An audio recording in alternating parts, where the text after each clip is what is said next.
Hello everyone, this is Malika Chopra. Welcome back.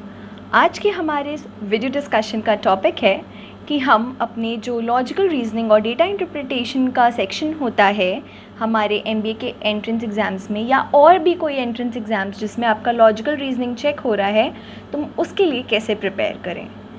So how to prepare for logical reasoning and data interpretation. So let's get started.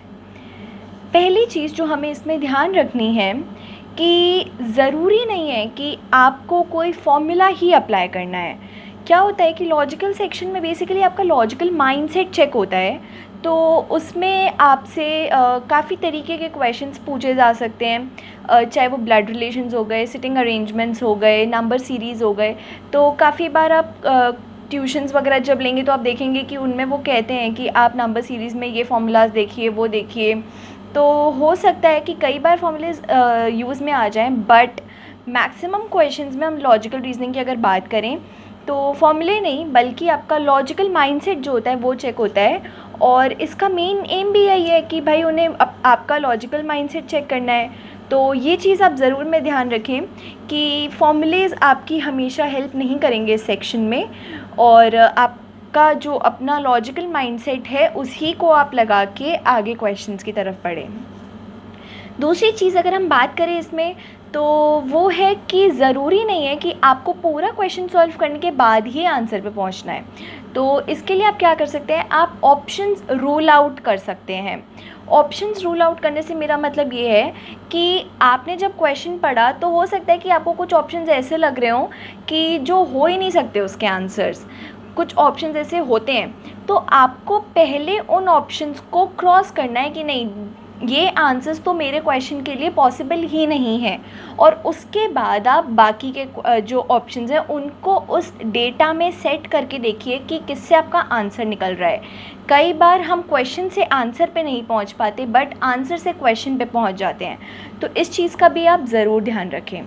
उसके बाद जो बहुत important चीज़ है आप सबके लिए वो है मॉक टेस्ट। तो आप अगर ऑनलाइन टेस्ट देते हैं, मॉक टेस्ट देते हैं, तो वो चीज़ आपको काफ़ी बेनिफिट करेगी। तो गाइस, जैसे कि आप लोग मतलब अलग अलग लोग अलग अलग एग्ज़ाम्स की तरफ फोकस कर रहे होते हैं। कुछ होते हैं जो एनमैट डेडिकेटेड होते हैं, कुछ होते हैं जो कैट की तरफ सोच रहे होते हैं, कुछ सी मैट, कुछ कैट मैट। तो इससे क्या होता है कि अगर सबका डिफरेंट पर्सपेक्टिव है तो आप डिफरेंट एग्ज़ाम्स के मॉक टेस्ट दीजिए। उससे आपको आपका जो मेन टारगेटेड एग्ज़ाम है उसका जो डिफ़िकल्टी लेवल है वो समझ में आ जाएगा। तो उससे क्या होएगा कि आपको पता होगा कि हाँ, मेरा जो डी डे होगा उस पे इस टाइप के क्वेश्चंस आएंगे और मुझे उनको कैसे आंसर करना है और कैसे और आगे के क्वेश्चंस प्रैक्टिस करने हैं। तो गाइज़, मॉक टेस्ट बहुत ज़रूरी हो जाते हैं इस केस में।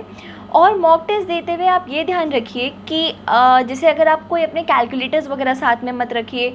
आप जो मॉक टेस्ट दें वो आप कंप्यूटर पे दें, ऑनलाइन स्क्रीन पे दें, तो उससे आपकी स्पीड वगैरह और ज़्यादा इन्हांस हो जाएगी और आपको खुद को बहुत ही बेनिफिट लगेगा इस चीज़ का। उसके बाद अगर हम आगे बढ़ें तो एवरीडे प्रैक्टिस। ऑब्वियसली अगर हम सिर्फ ये सोचें कि हम एक हफ़्ता एक सब्जेक्ट को दे दें फिर दूसरा हफ़्ता दूसरे सब्जेक्ट को, तो उससे काफ़ी प्रॉब्लम्स हो सकती हैं।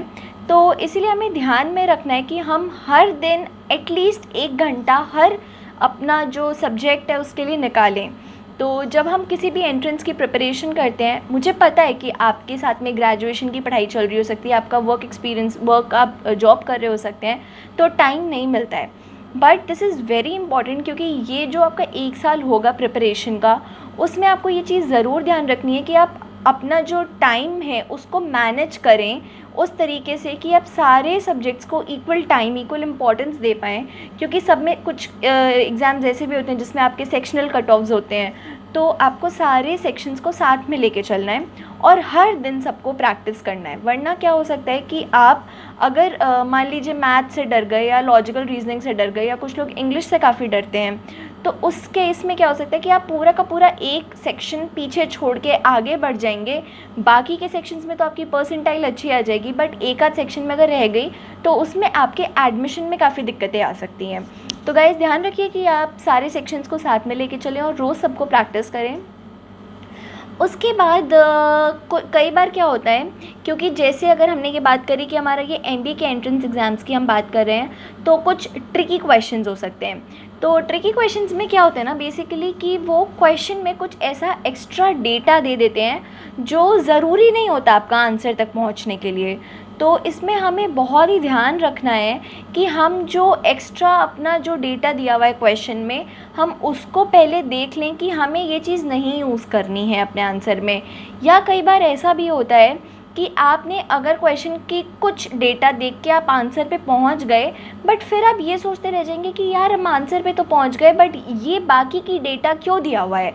कि ऐसा काफ़ी बार पॉसिबल होता है। अगर आप सिटिंग अरेंजमेंट्स की बात करें या ब्लड रिलेशंस वगैरह टाइप के क्वेश्चन की बात करें, तो उसमें कई बार वो एक्स्ट्रा डेटा दे देते हैं, सो दैट उससे क्या होता है कि आपका टाइम वेस्ट होता है। तो गाइज़, आपको ये चीज़ ध्यान में रखनी है। और अगर आपको लगता है कि आप आंसर पे पहुंच चुके हैं, तो प्लीज़ आप अपना वो जो एक्स्ट्रा डेटा दिया हुआ है क्वेश्चन को, उसको एकदम छोड़ दें।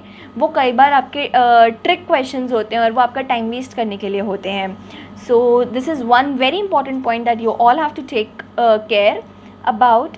उसके बाद अगर हम आगे बात करें कि हमारे लिए जो काफ़ी इम्पॉर्टेंट सबके लिए है, क्योंकि हमारे पास हमारा जो एग्ज़ाम का डे होगा उस दिन हमारे पास लिमिटेड टाइम होगा। तो हमें जब हम प्रैक्टिस करें तो ये ध्यान रखना है कि हम हर एक क्वेश्चन को एक टाइम लिमिट दें। फॉर एग्ज़ाम्पल अगर हम बात करें, मान लीजिए आप कैट की प्रैक्टिस कर रहे हैं, तो उसमें आपके पास हर सेक्शन के लिए 1-1 घंटा है। और अगर आपके पास कुछ 32 क्वेश्चंस हैं या ऐसा कुछ है, तो आपको पता है कि हाँ, मैं एक क्वेश्चन को 2 ही मिनट दे सकती हूँ या दे सकता हूँ। तो आप वैसे ही अपना टाइम डिवाइड करें हर क्वेश्चन के लिए। और ये सबसे ज़्यादा ज़रूरी तब है जब आप क्वेश्चंस प्रैक्टिस कर रहे हों, तो उस टाइम पे भी आप टाइम अपना एक स्टॉप वॉच रखे रहिए और सोचिए कि आपको उसी टाइम के अंदर ही वो चीज़ सॉल्व करनी है। नहीं तो क्या होता है कि कई बार ऐसा होता है कि लोग एक ही क्वेश्चन में इतने ज़्यादा अटके रह जाते हैं कि बाकी जो आगे के क्वेश्चंस होते हैं वो उस पर फोकस नहीं कर पाते। ऑल्सो एक बहुत ही इम्पॉर्टेंट चीज़ जो मैंने अपने भी एंट्रेंस देने के टाइम पे एक्सपीरियंस की थी, वो ये थी कि कई बार क्या होता है कि कैट वगैरह में जो ये ट्रिकी पेपर्स हो गए, उसमें वो लास्ट में थोड़े इजी टाइप के क्वेश्चंस दे देते हैं और पहले में वो थोड़े डिफ़िकल्ट टाइप के क्वेश्चंस देते हैं। इससे क्या होता है कि आप पहले के जो डिफ़िकल्ट वाला पार्ट होता है उसमें आप इतने ज़्यादा उलझ जाते हैं कि जो पीछे का लास्ट का इजी पार्ट होता है आप उसको फोकस ही नहीं करते, जिसमें आप बहुत ही आराम से नंबर्स स्कोर कर सकते थे। तो गाइज़, आप ये चीज़ ज़रूर ध्यान में रखिए कि आप फटाफट एक बारी क्वेश्चंस को देख लीजिए, उसके बाद आप अपनी प्रायोरिटी सेट करिए कि आपको पहले कौन से क्वेश्चंस करने हैं, और वैसे ही आप उनको उसी ऑर्डर में करिए कि आप पहले सबसे इजी क्वेश्चंस कर लें, जिसमें आपके मार्क्स फटाफट आप एक एटलीस्ट मार्क्स सिक्योर कर लें, और जितने ज़्यादा से ज़्यादा क्वेश्चन हो पाएँ वैसे आप कर पाएंगे। तो गाइज़, आप अपना टाइम ज़रूर अच्छे से मैनेज करिएगा पर क्वेश्चन, और ये सारी चीज़ें ज़रूर ध्यान में रखिएगा।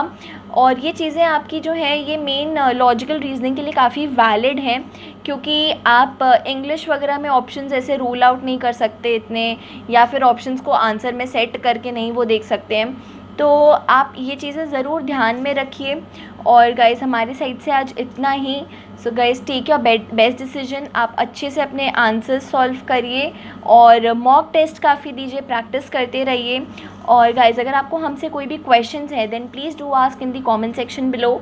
और गाइस, अगर आपने हमें अभी तक सब्सक्राइब नहीं किया है then please do subscribe us, keep liking our videos.